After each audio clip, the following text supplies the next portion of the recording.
Nous allons prier.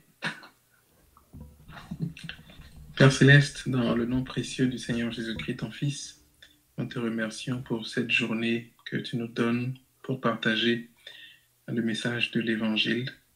Une journée qui pourrait changer le cours de l'éternité du pécheur s'il croit en ton Fils, le Seigneur Jésus-Christ. Nous te remercions pour ceux qui sont en ligne et nous prions, Père, que tu aides à ce que le message puisse parler à tout un chacun selon le besoin. Dans le nom précieux du Seigneur Jésus, nous avons prié. Amen. Amen. Nous allons commencer par faire une lecture dans le livre de Romains, l'Épître aux Romains, au chapitre 6. L'Épître aux Romains au chapitre 6. Nous allons lire le verset 23. Romains 6 au verset 23. Ça dit: Car le salaire du péché, c'est la mort, mais le don gratuit de Dieu, c'est la vie éternelle en Jésus-Christ, notre Seigneur. Car le salaire du péché, c'est la mort, mais le don gratuit de Dieu, c'est la vie éternelle en Jésus-Christ, notre Seigneur. Ici, dans ce passage, l'apôtre Paul est en train de parler aux chrétiens, donc des gens qui sont passés de leur péché au salut de Dieu. Et il disait que maintenant, étant affranchis du péché et devenus esclaves de Dieu, ils ont pour fruit la sainteté et pour fin la vie éternelle. Et ils ont pour fin la vie éternelle parce que le don gratuit de Dieu, c'est la vie éternelle en Jésus-Christ. Donc on va revenir là-dessus. Maintenant, nous allons lire dans l'Ecclésiaste. Ecclésiaste au chapitre 2, le livre de l'Ecclésiaste, au chapitre 2. Et nous allons lire au verset 17. Donc l'Ecclésiaste, c'est un livre attribué au prophète Salomon. Et dans ce livre, il a pris le temps de regarder à différentes choses qui se font sous la terre, différentes activités, différents types de connaissances. Il dit au verset 17 du chapitre 2,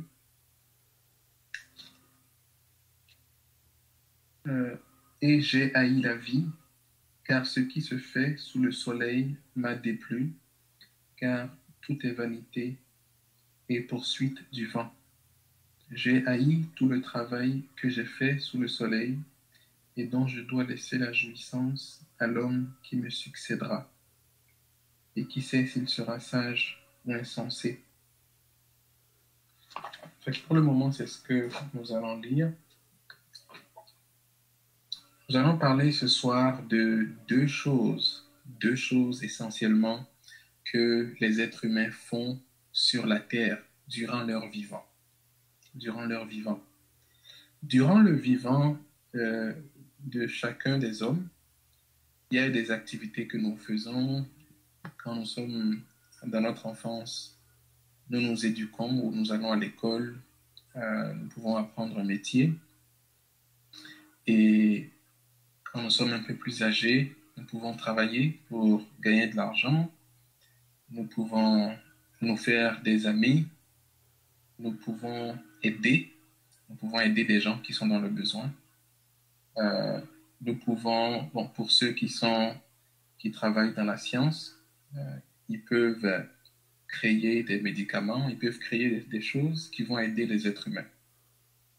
Et tout cela qu'on fait, ce sont de bonnes choses. Ce sont des choses qui sont très importantes et qui peuvent aider même ceux qui viennent après nous, parce que on voit bien aujourd'hui dans le monde que nous vivons que nous nous déplaçons avec des voitures, nous avons de la lumière, nous avons de l'électricité, nous avons certains types de nourriture, et tout ça, c'est produit grâce au génie de l'homme qui est combiné aussi au don de Dieu. C'est Dieu qui donne toutes choses Et c'est aussi Dieu qui a donné l'intelligence à l'homme pour travailler sur la terre et créer toutes sortes de choses qui peuvent être bénéfiques.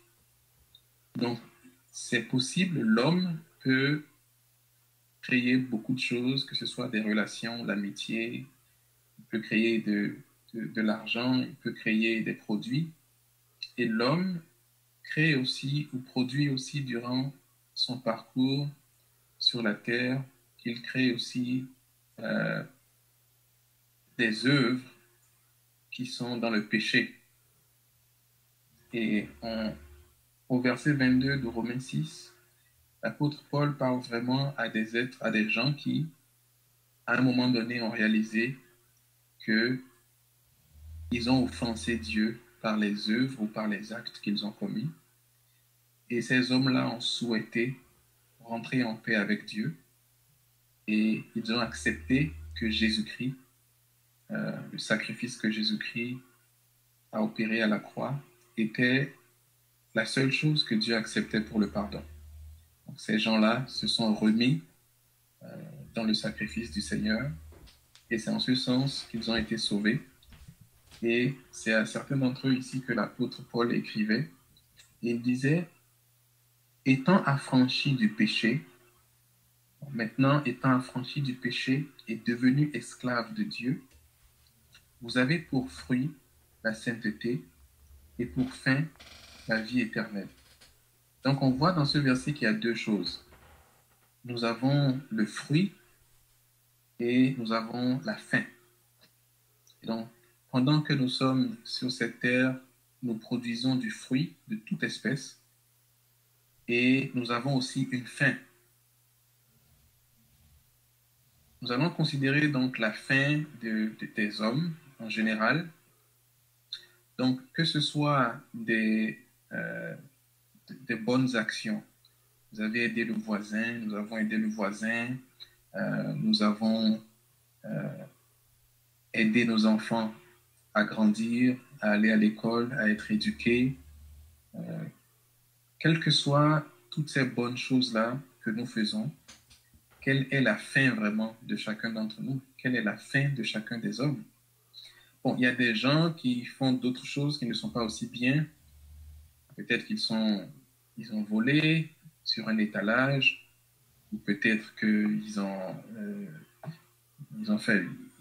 ont détruit des biens publics, peinturé des murs, ils ont fait des choses qui étaient pas bien vis-à-vis de la loi du pays. Quelle est la fin de ces hommes-là et quelle est la fin de ces hommes qui ont fait de bonnes choses durant leur séjour sur la terre? La parole de Dieu nous enseigne que nous sommes nés dans le péché. Le péché, c'est vraiment le fait de désobéir à Dieu. Et le premier être humain, Adam, a désobéi au commandement de Dieu. Ça fait que tous ceux qui sont descendus de Adam sont nés justement dans cette désobéissance. Et donc, tous ceux qui sont sur l'étude, sur l'appel ce soir, sont aussi nés dans cette désobéissance. Donc, dès le ventre de notre mère, vraiment, nous avions la désobéissance dans notre cœur. Et au fur et à mesure qu'on a grandi, on a commencé à désobéir peut-être aux parents. Donc, des fois, on a commencé à avoir de mauvaises pensées à l'intérieur de nous-mêmes. On a fait des choses où notre conscience nous a accusés, notre conscience nous a dit ça, c'est pas bien. Donc, en grandissant, nous avons manifesté vraiment la nature de péché qui est en nous. Mais ce qui est intéressant, ce qui est très intéressant, c'est que le péché vraiment qui est en nous n'est pas lié au type de bien que nous pouvons faire sur la terre ou même au type de mal que nous pouvons faire vis-à-vis de la société. Dans l'évangile de Luc, le Seigneur Jésus-Christ parlait de deux hommes qui sont allés dans un temple et l'un disait que il a fait de l'aumône, il a donné aux pauvres, il a donné de l'argent aux pauvres, il a payé la dîme. C'est vraiment quelque chose que les gens sous la loi payaient. Ils payaient une partie de leurs revenus pour les soins du temple et d'autres soins reliés à cela, et aussi comme offrande à Dieu. Donc il y avait deux hommes qui étaient au temple et il y avait un homme qui citait toutes les bonnes choses qu'il avait faites pour Dieu, ou bien qu'il avait faites au vu de la société. Et il y avait un autre dans ce temple-là, un publicain, un collectionneur de taxes, qui n'osait même pas lever la tête vers le ciel et qui disait à Dieu de lui pardonner ses péchés. Donc cet homme-là était conscient, il se disait qu'il avait fait quelque chose de mal vis-à-vis de Dieu. Donc on a deux personnes, une personne qui a fait de bonnes choses, une personne qui a donné aux pauvres, une personne qui a fait la religion, et on a quelqu'un d'autre que lui, il a détourné, il a volé de temps en temps peut-être l'argent des gens du pays. Et le Seigneur Jésus-Christ nous disait que ces deux personnes-là étaient dans la même situation. Ces deux personnes-là devaient avoir leurs péchés pardonnés. Le Seigneur Jésus-Christ a enseigné, il a partagé que celui-là, le monsieur qui avait accepté que lui, il avait péché devant Dieu, lui, ses péchés ont été pardonnés. Mais l'autre, ses péchés n'ont pas été pardonnés, tout simplement parce qu'il n'avait pas réalisé qu'il était un pécheur devant Dieu. Et ce qui l'a empêché de réaliser qu'il était pécheur devant Dieu, c'est parce qu'il a fait des choses que pour lui, à ses yeux, c'est bien, aux yeux des gens qui l'entourent, c'est bien. Donc peut-être que vous êtes sur cette étude ce soir et vous faites de bonnes choses.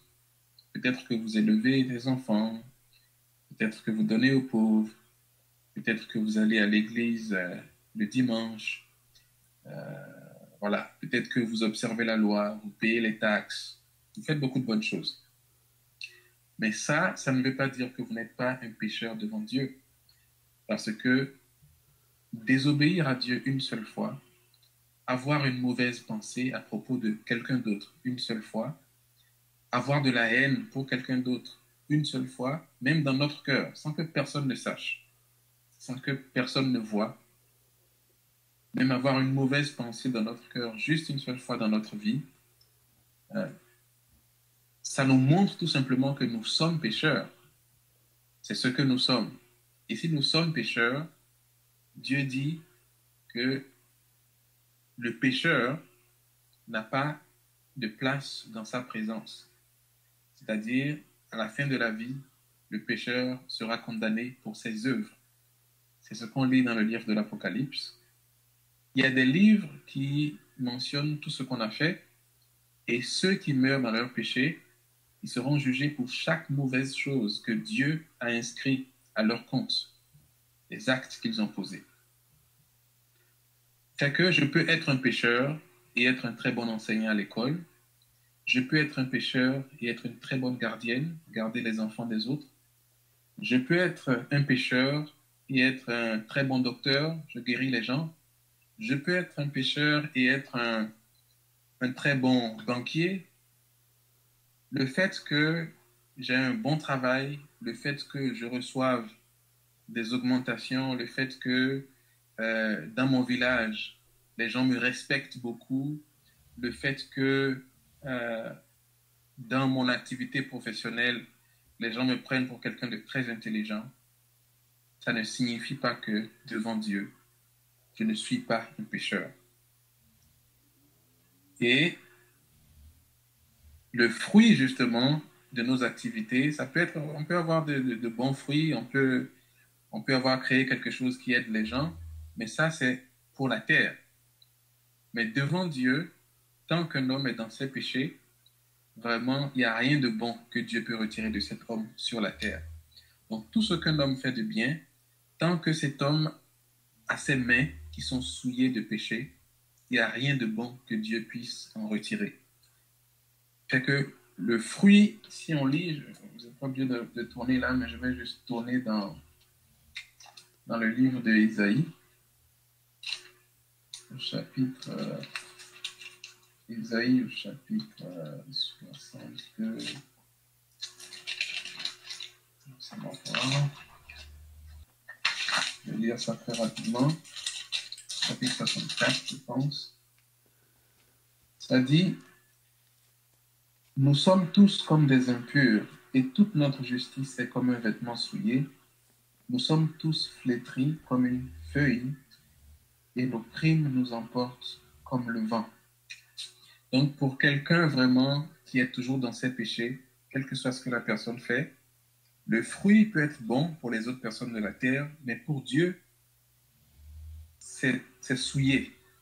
C'est vraiment souillé. Comme quelqu'un qui a la lèpre, mais qui a une maladie qui est contagieuse et qui prépare un bon repas, si la nourriture aussi est contaminée, ça ne sert à rien de bon.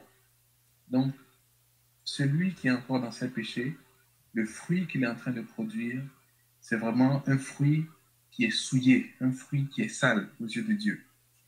Et là, on a parlé du fruit, mais l'Épître aux Romains, dans le verset qu'on a lu, nous parle aussi de la fin. C'est quoi la fin de ceux qui sont toujours dans leur péché? Je vais lire rapidement dans Jean 5. Dans le même chapitre ici, ça nous dit que le salaire du péché, c'est la mort. Ça, c'est vraiment la fin de ceux qui sont dans le péché. La fin, c'est la mort. Et c'est la mort à l'opposé de la vie éternelle. Donc ici, la mort, ça veut vraiment dire une âme qui est éloignée de Dieu pour le restant de l'éternité, dans la souffrance, dans le tourment. Et la vie éternelle, c'est vraiment une âme pardonnée qui est dans la présence de Dieu, qui se réjouit de la présence de Dieu pour l'éternité. Je vais rapidement lire dans l'évangile de Jean 5 ici. Jean 5, le verset 24. En vérité, je vous le dis, c'est Jésus qui parle, celui qui écoute ma parole et qui croit à celui qui m'a envoyé a la vie éternelle et ne vient point en jugement, mais il est passé de la mort à la vie. Donc la fin vraiment pour ceux qui sont restés dans leur péché, c'est le jugement. Ils vont aller en jugement et après le jugement, ils vont s'en aller loin de la face de Dieu, dans les tourments pour l'éternité. Donc ça, c'est la fin. Maintenant, Dieu, dans son amour, sachant qu'aucun homme, parce qu'on vient de dire, on a dit au début que tous les hommes qui sont descendus de Adam, tous les hommes, nous sommes tous nés dans le péché. Tous nés dans le péché. Tous nés dans le péché. Donc, tous ceux qui sont ici ce soir au téléphone, nous sommes tous nés dans le péché. Donc, si nous sommes tous nés dans le péché et qu'il n'y a rien qu'on puisse faire de nos mains qui puisse faire plaisir à Dieu, il n'y a rien qu'on puisse faire, tout ce qu'on produit comme fruit, c'est de la souillure. Ça veut dire que la seule manière pour nous d'être sauvés, c'est si quelqu'un d'autre vient nous sauver. Et c'est en ce sens que Dieu a envoyé son Fils, le Seigneur Jésus-Christ, sur la terre pour que lui, il paye pour le péché de chacun d'entre nous. C'est en ce sens que le Seigneur Jésus-Christ est allé à la croix. Il est allé s'offrir en sacrifice. Je vais lire ça très rapidement. Par exemple, on va lire dans le livre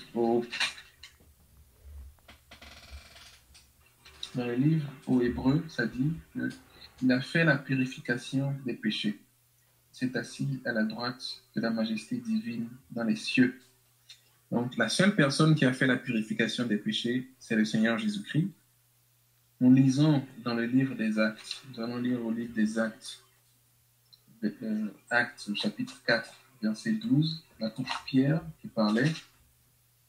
L'apôtre Pierre nous dit que il n'y a de salut en aucun autre. Il parlait de Jésus. Il dit, Jésus est la pierre rejetée par vous qui bâtissez et qui est devenue la principale de l'angle. Il n'y a de salut en aucun autre, car il n'y a sous le ciel aucun autre nom qui a été donné parmi les hommes par lequel nous devrions être sauvés. Donc, il n'y a aucun autre nom à cause de deux choses. Numéro un, parce que c'est lui, le Seigneur Jésus-Christ, que Dieu a choisi pour payer pour le péché de tous les hommes, mais c'est aussi lui qui s'est offert volontairement en sacrifice. Il s'est offert volontairement pour nous et Dieu l'a ressuscité d'entre les morts. Et Dieu l'a ressuscité pour nous montrer que Jésus-Christ a eu la victoire sur la mort. Et la victoire sur la mort, le résultat, c'est la vie éternelle. Donc Jésus-Christ, le Seigneur Jésus-Christ est devenu, en ce sens, le premier-né d'entre ceux qui ont la victoire sur la mort. Et donc l'évangile ce soir que nous prêchons, c'est pour vous dire qu'il y a une possibilité pour vous d'avoir la victoire sur votre fin qui est la mort. Actuellement, vous êtes en train de produire un fruit qui est de la souillure. La fin qui vous attend, si vous n'avez pas encore eu vos péchés de pardonner ce soir, c'est la mort, éloigné de Dieu, dans les tourments pour l'éternité.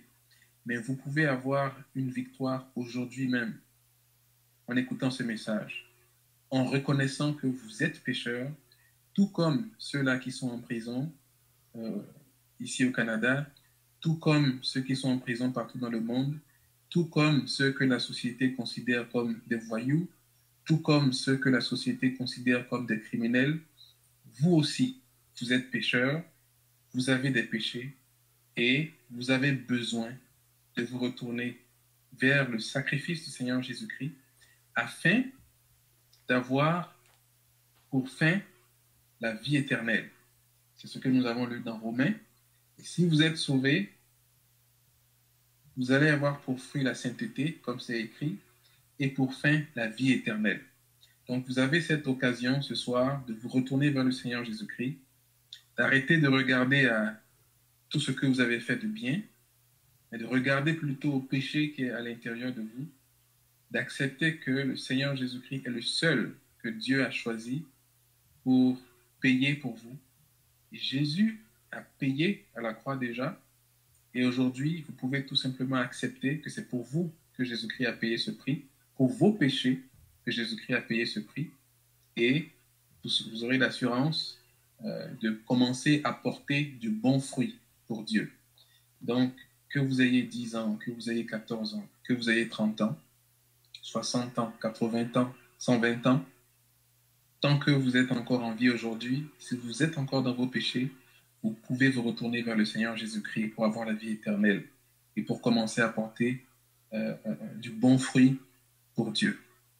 Donc, que Dieu bénisse sa parole. Nous allons prier. Père Céleste, nous sommes reconnaissants dans un monde qui est perdu, dans un monde qui ne sait pas qu'est-ce qui est bien, qu'est-ce qui est mal, dans un monde désespéré, dans un monde où chacun